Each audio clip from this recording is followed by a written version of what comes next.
பொங்கலுக்கு வாங்கி தந்த புடவை எங்க மாமா போன மாசம் நீங்க தானே கசக்கிட்டீங்க தீபாவளிக்கு கொடுத்த ஜாக்கெட் எங்க மாமா போன வாரம் நீங்க தானே கிழிச்சிட்டீங்க இருக்குன்னு விலகுறியே என்ன கிறுக்க நான் நினைக்கிறியே ஏய் நறுக்குன்னு பிடிக்கிறீங்க நானும் முறுக்கு பொல்லொருங்குறேன்னு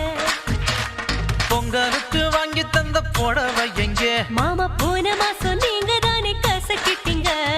தீபாவளிக்கு கொடுத்த ஜாக்கெட் எங்க மாமா போன வாரம்